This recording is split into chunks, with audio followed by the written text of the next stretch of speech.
here in this gathering now are survivors ourselves of military and conflict loss. We represent just a small portion of those organizations that are part of our international working group of programs caring for military and conflict deceased.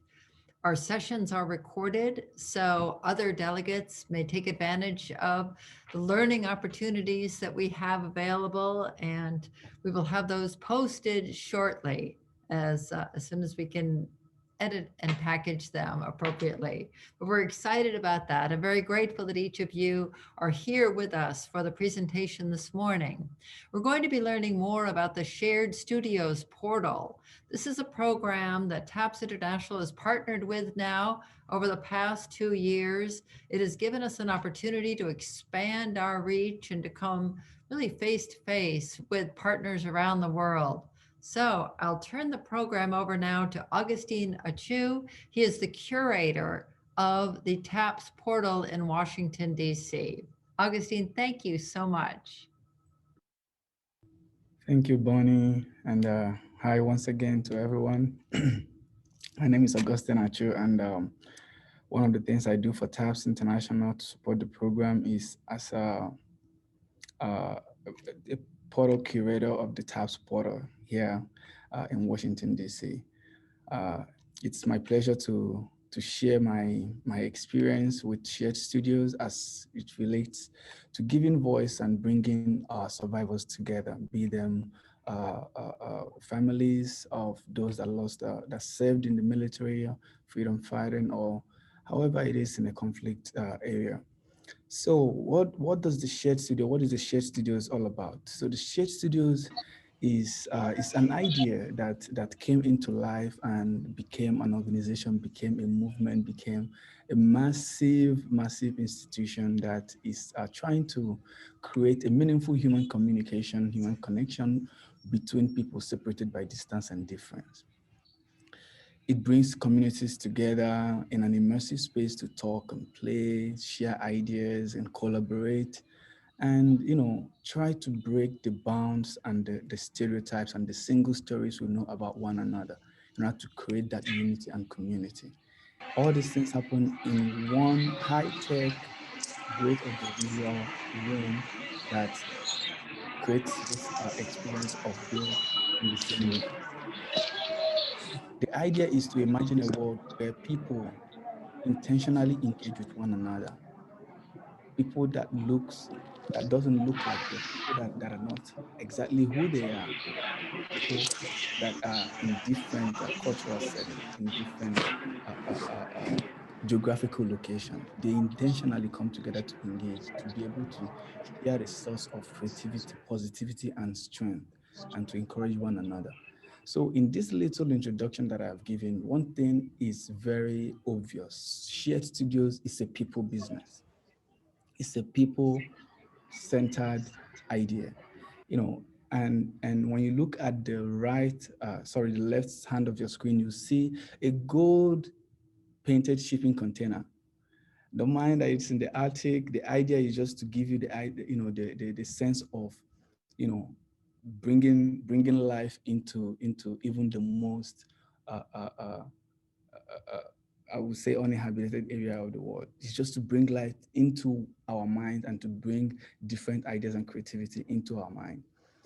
So that's what you see there. The gold shipping container is the idea that it all started from, where it started from. To create an immersive space, the shipping container was converted to this great space. It is called portal. There are three different kind of portal. There's a shipping container, there's an inflatable, there's a room portal. But all of them has an identical setting whereby I can be here in the United States and I connect with someone in Herat, Afghanistan, and we feel like we're in the same room. The magic of the portal is beyond explanation. Until you get into the portal, you may not be able to understand exactly and fully. You will understand what I'm saying, but when you get into the portal, the magic hits you in a different way. So the portal is the primary way of communicating and creating this community and bringing people together. but given the COVID issue, when COVID hit, Share Studios was very smart and fast enough, like many other people, to transition into virtual spaces. And the virtual spaces of Share Studios brought in even more, way more people and way more magic into it, in creating and sharing together, and providing solution to problems, be it societal or individual problems.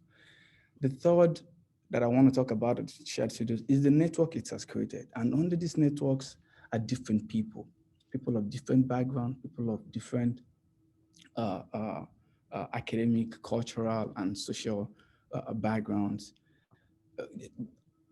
In a nutshell, I don't think there's a kind of people, a kind of person, or kind of expertise or specialization that you'll be looking for in the whole world that you won't find in the Shared Studios network. It connects to different kind of people, artists, doctors,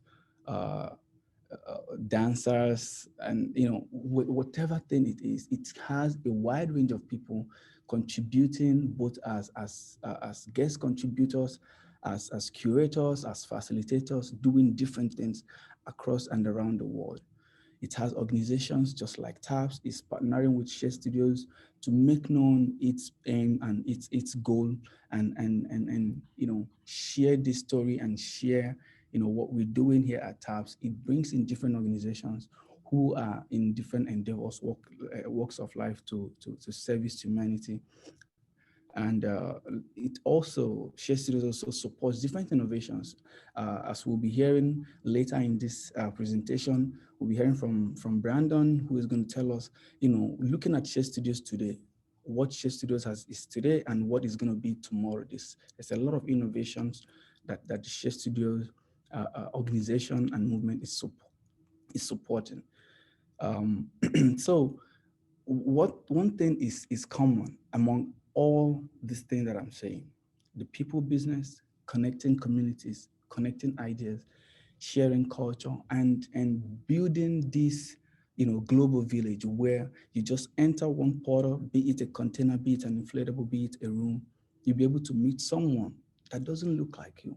But by the time you live in that space, you will understand who the other person is.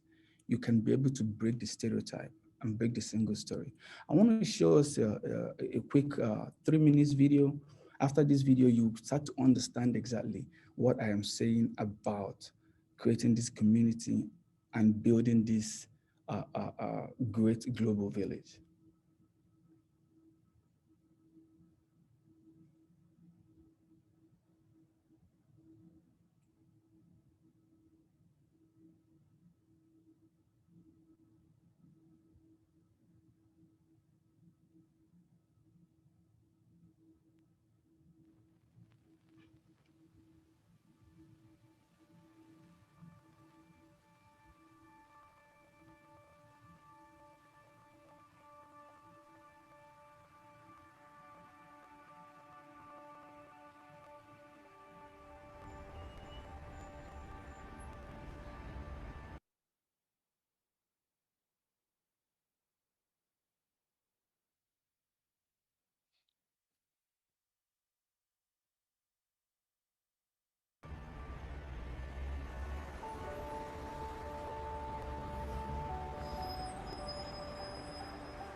Let's welcome everyone in the portal.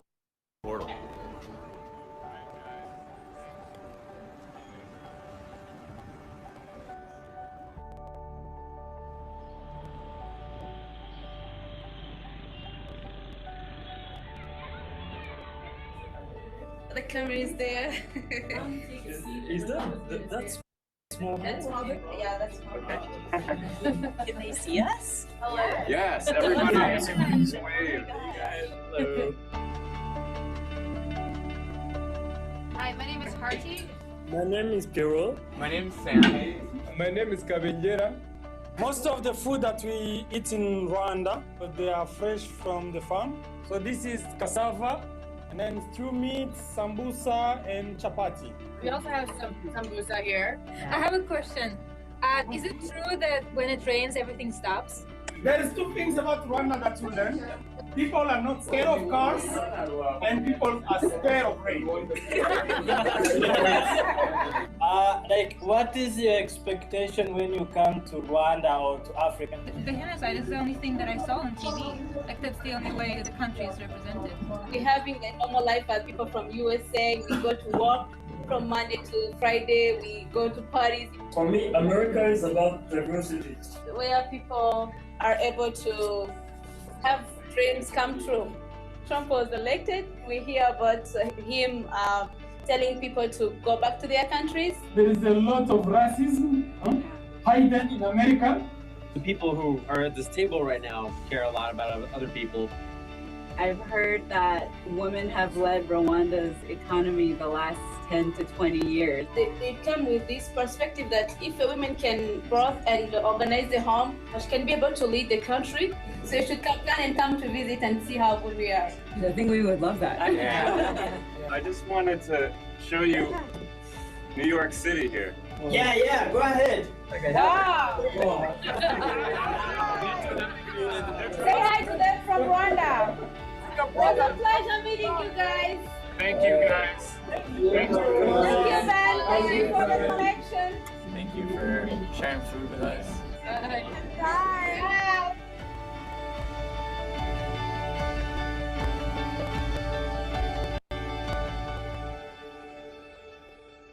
So you'll find out in the video, it is a shared meal between New York City in Times Square and Rwanda, Kigali, Rwanda. And as you can hear in the video, there's a lot of stereotypes that were broken right there in the video. And you know, people start explaining and seeing one another as and for who they really are. It is not about what we see on the news. It's not about what we see or hear from someone else or what we just read from an academic textbook. Shared Studios is there to break the bounds and to bring people into the real awareness instead of demonizing the other. It preferably will humanize the other. So part of the connections that we've had here at TAPS with different locations around the world is being able to connect with other locations where, for me as a Nigerian, growing up in Nigeria, it was just, you know, one story that I was hearing about those people. Yesterday, I shared about how it's all sounded doomy and gloomy about Afghanistan until I came to the US and I met people like Salma, and I started, you know, meeting other people, great people. And it's great, it's wonderful what you could learn when you start breaking those bounds. We were able to connect from our portal here to Herat, Afghanistan, where I met a wonderful curator, and we spoke, you know, we started connecting very deeply, talking about politics, talking about food, talking about people. I even got to learn that people in Herat work both in Herat, Afghanistan, and in Iran and in, I think, Turkmenistan, very close. Like, people move around very easily around the border. And we were able to also connect with Gaza City, where we learned more about, you know, about the Palestinian movement and what is happening around Palestine. It is a wonderful place where you come in, you break the single story, which I am a very big fan of, breaking the single story and trying to understand one another, you know, for who we are, for what we stand for. Chantal, if you could go to the next slide. And we were able to also connect, you know, with Nigeria, my own home country. We were able to connect and have a shared meal with Nigerians, where we, you know, talked about different kind of stuff. Same thing you had from the video. We also had some passionate conversations with them outside the shared meal. We also connected with Mexico City, where we talked about Días de Muertos, which is a very big event around the world. Different people celebrate it in a different way. It is so wonderful. we had a different kind of knowledge sharing and idea sharing for best practices where, we trained curators generally using the TAPS expertise to train them to be able to confront and facilitate conversations in a post-COVID environment. It is all possible through the Shared Studios portal. I mean, the potentials and the impacts of the Shared Studios cannot be overemphasized. Today's world is a very diverse world. It's totally different from what we know. It is more than what we are seeing on TV and what we're reading on the newspapers or what we are learning just in the classroom. When you meet people, you start to break different bounds. You start to understand that, hey, this is a human being. These people get married in Afghanistan. Of course, they have children. They have beautiful events. It's so colorful. It's when you meet people that you could be able to break those bounds. Shared Studios portals help you to be able to transcend that boundary of time, distance, and the travel. And it helps us to challenge and break the single story and the stereotypes. Very importantly, for survivors of conflicts, for survivors of different conflict, be it military, be it civil war, it helps them to understand, to come together across the world, because we all have one thing in common. All survivors of conflicts have one thing in common. It's grief, and grief is universal. So when they come together, they understand what happened in Rwanda. Is the grief of the person in Rwanda is not different from the grief of the person in Afghanistan, not different from that of Nigeria. They will be able to come together and form a community and form a bubble, a support bubble for themselves, where they could be able to say, hey, this is what I was able to do when I lost my mom. This was what I was able to do when I lost my brother. And they could be able to share that knowledge, create a safe space and for interaction and resolution of the problems. I call it a brave space, a space where you could be able to hit your chest and say, I trust you and I want to share my ideas with you. And I believe that you will be able to also share your ideas, and together we could form that support bubble and transcend our problems. The potentials of Shared Studios and the impact is way beyond what I could tell you. But to give you that idea that Shared Studios is the people business. It brings everybody together. I want to introduce you to my friend Jay Nzazi, who is in Rwanda. I met Jay through the portal. He was the curator of Shared Studios in Kigali. He started as a curator, but now he is the associate programming for Shared Studios. Is supporting the Global Curators Network and the programming and scheduling team, and he's also the curator of Shared Studios in Kigali. I met Jay through the portal, and ever since then we've remained friends. When we talk, it seems as if we're brothers. I want Jay to take a little time to share his experiences as a curator in the Shared Studios network, the powerful conversations we have, the informative and educative conversation where we all come together to bring survivors together, to inspire one another, to breathe hope into one another, and to be able to share our experiences and live together with one another. Over to you, Jay. Thank you very much, Augustine. I'm very honored to be part of this beautiful conference.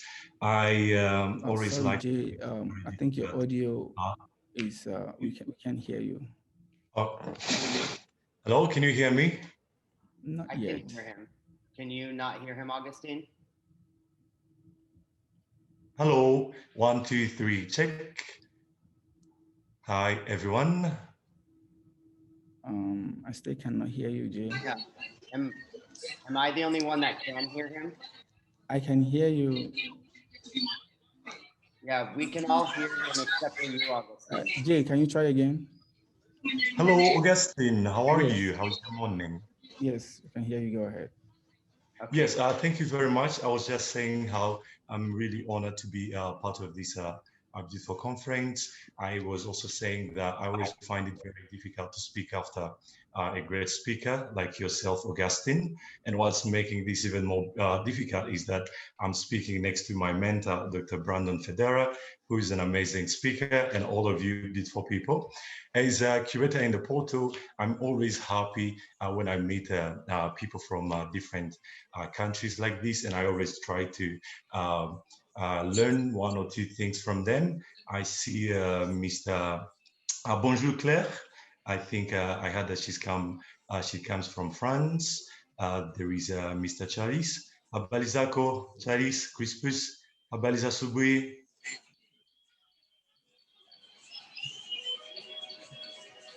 Mnanifata? Jema kabisa. Yeah, thank you very much. I'm sending big hugs to all of you people, wherever you may be, in the name of my ancestors.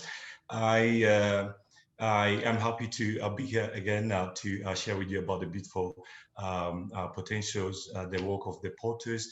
Augustine has already, Enchanté, Augustine has already introduced us in a way I cannot bit, but just to add a bit on that is that Shared Studio has this group of porters in more than 40 cities around the world, and then people who never experienced the curated conversation we prepare in the portal. I always like to give them this story and ask them to imagine two people from isolated villages far apart, coming together in one place, and give them a chance to ask each other questions, and then get to know lives everywhere elsewhere. And I've always found it very fascinating seeing how amazing and the shock on the face of these people when they discover differences, similarities and realities around the world. So basically, I've been a portal curator for 1 year before I joined a Shared Studio headquarter team. And during my work as a curator, I've witnessed quite a lot, just as Augustine was explaining. I have seen our connections bringing together our survivors from different parts of the world, giving them a chance and opportunity to come together and share their experiences, to share their story, cherish one another, and also give hope to one another. And they were doing so by sharing how they've been able to cope with the aftermath of the tragedy. And that has always remained something that I love about being a curator, and then witnessing all that was being done by our network. We did not only connect the survivors, but also the organizations that work with the survivors themselves. And this has always been an opportunity, an educative and informative connections to help these people interchange and share their experiences, their practices. Remember, these are organizations coming from different parts of the world, and you will find all of these organizations are using different methods, but we are one word, and then what works in one way, in one part of the world, can also work in another part. So I've always seen how people left the porters with a new experience, with a new method that in the end up helping the survivors one way or another. I think Augustine knows this already. We have porters in different camps, notably in Gaza. We have one in Erbil, in Nakivale, and in our neighboring country of Uganda. And when I look at this portal, I look at it as it's bigger than just one box. Remember, in most of these camps, these are the people with the limited access to the world, limited access to technology, and then having a room in this portal enables me as a normal, ordinary citizen from Rwanda to connect with these people and see their reality. It also helps them connect with other, camps, and then learn how these other refugees are getting creative, are spending this moment. This is a story of hope, and there is a lot to talk about. I think Augustine has also mentioned about what we see in the media, the portal has always given me this experience that enables me to get the first-hand information from people themselves. I can say that right now I am more connected to the world than I was before. I have connected to many villages, to many communities I'll never be able to step into otherwise. And I have been able to learn a lot. I've interviewed almost the entire world, from Myanmar to Bamako to Lagos. Like Augustine say, every time I connect with him, we get personal, and I'm always telling him, my brother, when are you coming back? When are you going to support the young people back at home and empower them and inspire them? They can be more, they can do more for their countries. How can we change? These are the kind of inspiring thoughts we have in the portal. And I think Brandon will maybe elaborate on this a bit later, but our work is way beyond just those magical moments we have in the portal.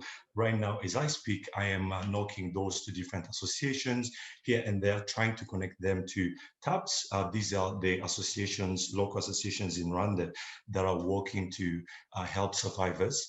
And my hope as a curator is that this will result into a long-lasting partnership between these two organizations. So that is where then our work through our network can even go beyond just that magical experience in the portal.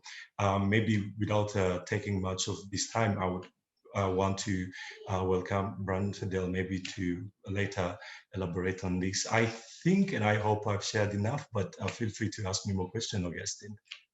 You did very well, Jay. Thank you so much. I mean, one thing is very obvious, like I keep saying, it's a people business and it's about building a community, a global village.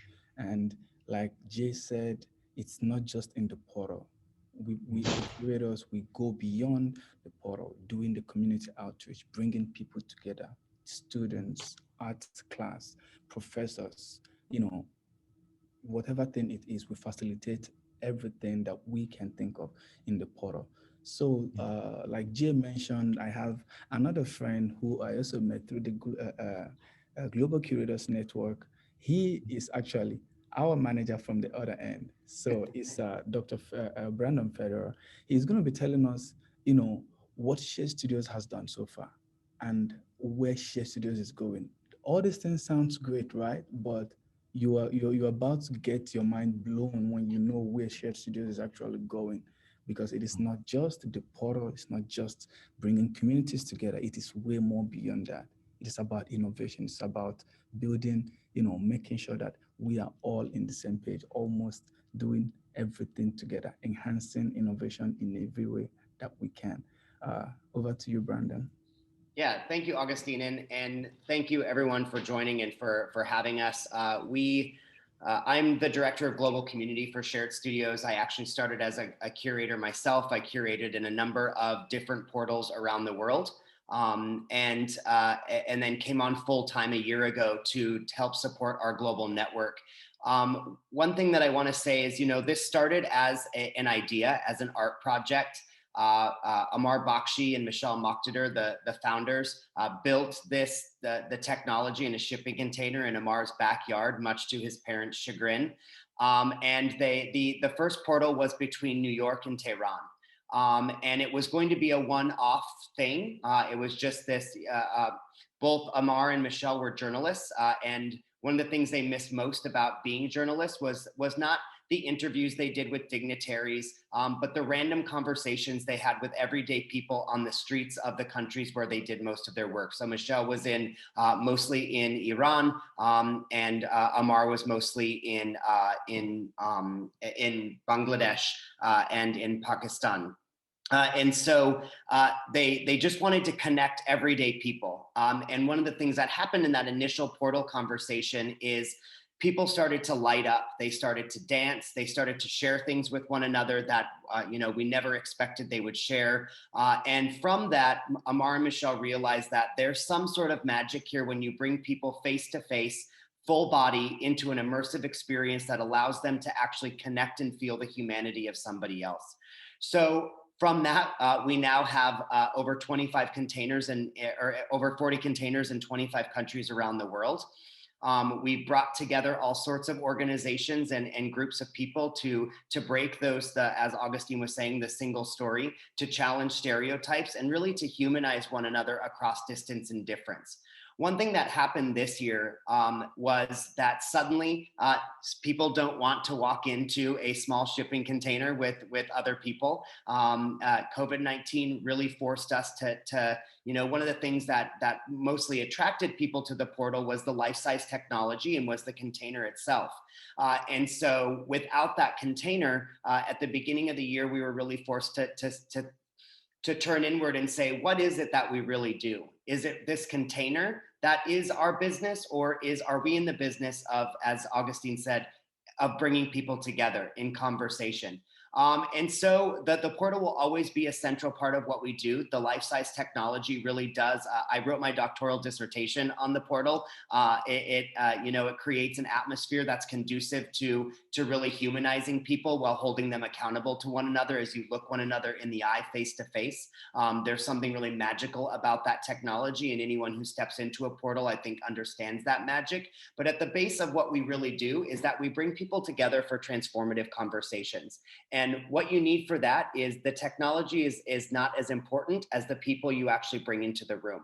And so we're really excited with our partnership with TAPS that we can, not only connect TAPS to our community in places where we have portals. So as Augustine was saying, in Afghanistan, in Herat, we also have one in Kabul, to Erbil in Iraq, to some of our other, portal global network. But really, we now have the opportunity through the virtual space to connect TAPS to the rest of the world. We have a global community that extends beyond the spaces of our portals, and we've really expanded over the last year into engaging conversations in those places. So we recently just finished.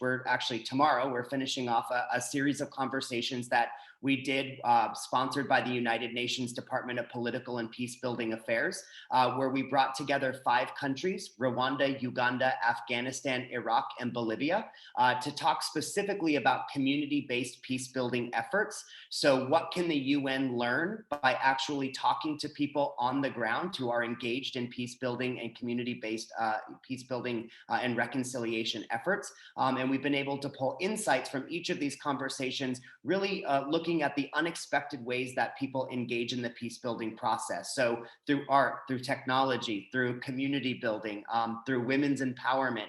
So kind of challenging, and something I think we've always done at Shared Studios is challenge that top-down approach and go straight to the people. What do the people say? How can we bring people on the ground together into conversation to shift perspectives and create insights that might help us create a more connected world and a more peaceful world. So Augustine, if you just want to go to the next slide. So outside of the shipping container, we now have engaged in the virtual space, bringing together some of the folks that you see here as we brought together Nigerian poets to share their experiences as part of a global poetry share. As part of our Talking Peace project with the UNDPPA, we brought together artists and activists from all of these 5 countries. It's so one thing that I'm looking forward to as we move ahead with our relationship with TAPS, is again that the one thing that the portal is great at is that it creates that life-size face-to-face interaction. But one thing it's limited in is that we have to have a portal in a particular location in order to engage those conversations. And now that we're able to both have the portal and create those life-size interactions, but also engage in the virtual space through a platform that we're building that will move us beyond Zoom into a more interactive engagement video conferencing platform, we can now extend our network to TAPS out beyond those initial countries. So I'm happy to answer any questions that you have. I tried to kind of communicate a 5-year history in a short amount of time. And there's a lot of amazing and incredible stories about what has happened in the portal, and now some of the things. One of the conversations we had we brought together a group of East African environmental activists to share information with us, the St. Albans School of Public Policy in Washington, D.C. And one thing that Jay mentioned that, and I think Augustine did as well, is our hope is always that these conversations move beyond the initial interaction themselves and create partnerships around the world. And so from that conversation, we had a young woman who wanted to start a nonprofit. She now is partnered with our friend Patrick Mavunga in Nakavale. They're creating the nonprofit together. So we created this connection that now is leading to something new that's helping the world through that collaboration. So our hope is always that you have this initial interaction, you actually learn about other people around the world, and from that interaction, you continue to work together to collaborate across distance and difference, and to shrink that divide between places to create this global village. And it's our hope with TAPS that we're able to continue to put TAPS into conversation with organizations around the world that will continue their mission and put TAPS into conversation with survivors of various conflicts in a number of the places where we both have portals and now where we don't, where we can continue to build, collaborate, innovate, and bring folks together around the shared mission of hope after experiencing loss. Awesome, Brandon. Thank you so much, for that insight and for everything, and also thanks to you, Jay. One thing is obvious, and one thing is, is the salient point here. If you can think about it, whatever thing you can think about that survivors of conflict could need, it could actually happen in the portal. It could actually happen in the network. You could meet anybody, everybody. The way I was able to meet Khalid in Herat, Mira in Gaza, Tomas in Mexico City, Mariama and Talhata in Bamako City, Mali, the same way a survivor somewhere could meet another person in another location, and they could connect and become friends, brothers and sisters, way beyond, a distance and time. So it's the portal, the network, the opportunities that it brings is way beyond what we could just say with the mouth. So I would really encourage all of us to, think around and think about this. However you want to do it, we have a portal here at TAPS, and you could actually have a portal close to you. We have in Germany, we have in Rwanda, we have in Mali, we have in the Netherlands, and we have even without the actual portal, we have networks spread all over. And like Brandon said, even the virtual space kind of like creates more opportunity to reach out and to create that global village and community where everybody can come together and share ideas and meet people and meet ideas. So be it an activist, be it an artist, be it an academic, be it a student, even local villages, you could even come in and experience, another people in a different form, be it just to share food, recipes, and play. We were able to do some basketball jogging when we connected with, I think that was with Herat, Afghanistan. So anything can happen in the portal space, and anything can happen within the network. Like I said, Jay is a friend. Today and tomorrow, same as Brandon, Mariama, and Mir, all over. All these things happen because of the way we were able to connect.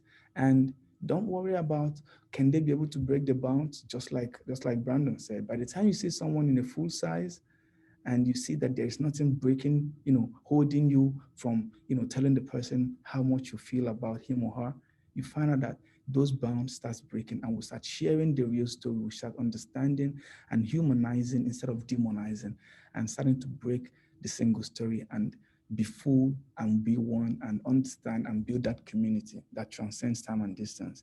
At this point, I turn it over to us. If you have any questions for me, for Brandon, for Jay, please feel free. Wonderful. Thank you so much, Augustine, Brandon, Jay. It was fantastic to hear from you. And I know the portal here at our TAPS Global Headquarters has gotten a lot of use pre-COVID, but we're really excited for the barriers that has broken down, for the relationships that it has formed, and the opportunities that we have seen. We're working, of course, with partners, Fatma in Istanbul, also working on a portal there and in Cairo. Would love to hear. We've had conversations. I think, Brandon, are you working on something in London? We have 3 participants on with us right now who are in the UK. Yeah, it's on pause right now. At the beginning of the pandemic, we were actually working with a hospital in London to create a space for people in the hospital during COVID to interact with loved ones. That paused as the pandemic got worse, and so we're still in conversations with them. But we did a large activation in partnership with Twitter about a year ago, and we have a portal in London. It's just sitting in a storage space right now, waiting to be activated. So it's there. We've had it there before, but it's not currently active. And then a number of our team were just in Turkey, and we're hoping to launch a portal in Istanbul as well. Unfortunately, the pandemic has really kind of paused any of our growth in terms of the physical portal network. And so we've really been working on how can we bring people together still for these transformative conversations in the virtual space. How can we alter that space? One of the things that makes the portal so special is that the technology essentially disappears when you're having a conversation. And so taking that mindset into the virtual space, how can we create a space where we no longer feel like we're behind our computer screens? And so that's really been driving the technology side of our business. But also what we realized is that part of the reason that technology disappears in the portal is because you start having a really great conversation with someone. And so how can we foster those same types of conversations in the virtual space while then working on the technology side to help that technology disappear, to really replicate as much as we can that experience in the virtual space, so that we can provide even more people the opportunity to engage in these conversations, even if they can't afford to bring a portal to their location, or they don't have those types of resources. So yeah, I would love to get the portal active in London again, especially if that means that I get to go to London to set it up, because it's one of my favorite cities in the world. So that would be amazing.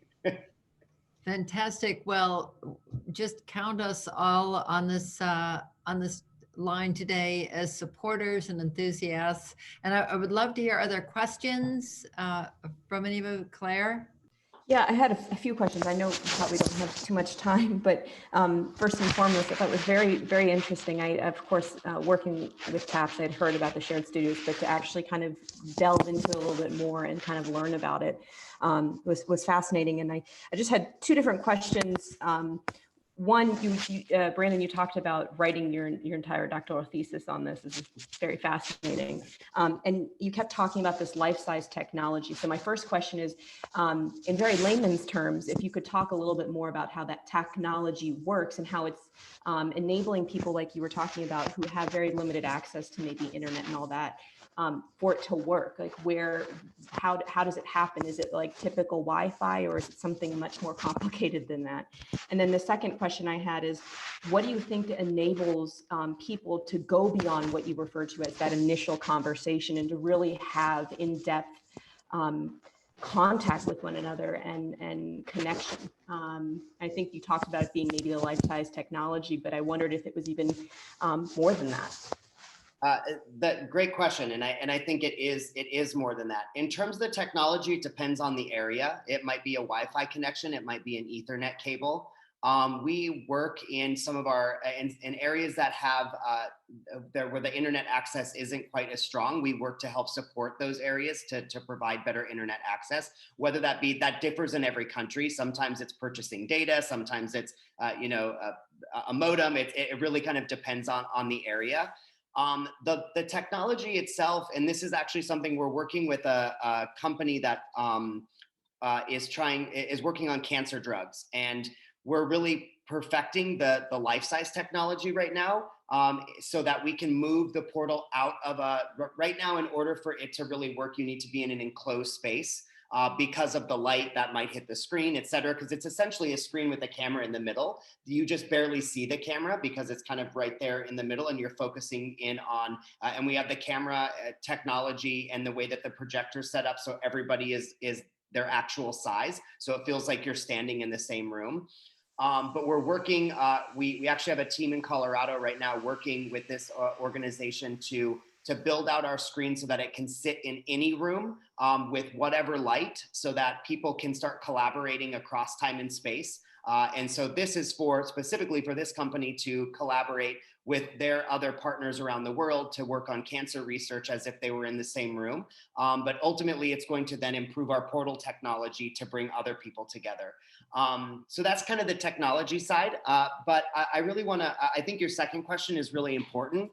Yes, I think that it is the life-size nature that breaks down those barriers to some degree. When you're standing face to face with someone, it becomes a lot more difficult for you to not feel accountable to them.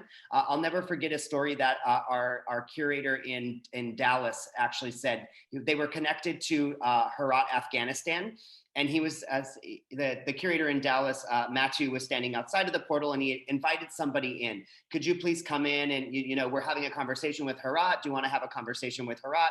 And this guy said, no, I don't want to. And he's like, why? And he said, I only have one thing to say to them. And he's like, what would that be? And the guy goes, I'd tell them to run. And so really rude. But the curator said, why don't you come in and tell them? Come tell them. Come have a conversation with them. The guy opened the portal, looked in, and saw a life-size person standing there, and he could not come in and say that. And that's because that held him. When you see somebody, when you have somebody in front of you, you no longer can hide like you can on a computer behind the vitriol that you're going to say. You feel accountable to that person. So I think that the life-size technology is part of what kind of drives that. Outside of that, and this is research has actually shown this in virtual spaces as well, that we often, when we bring people together, we go, okay, let's talk about this heavy thing. Okay, there's a conflict in your country. Let's talk about how we resolve conflict. People generally don't feel comfortable moving right into dialogue. And when we force dialogue, it usually doesn't work. And what we found, and I think the portal does really well, is that when you start from a place of everyday talk, when you just start from, oh, I recognize, I remember another experience with Afghanistan where we had a portal in Tempe, Arizona at Arizona State University. And a student from Arizona State came in and started talking to this young man in Afghanistan. He's like, you have video games? I mean, this is really, the gap in knowledge is so large but that moment where suddenly this 22-year-old student from the US realized that this 22-year-old student in Afghanistan was also playing video games, they move from that's the moment of connection. And then that moment of connection around something every day starts to spill out into, and the conversation actually moved from video games to the US presence in Afghanistan, how these students felt about it, what this student was studying at university and how that was related to his feelings about the US presence, the complications around that, both wanting it and not wanting it.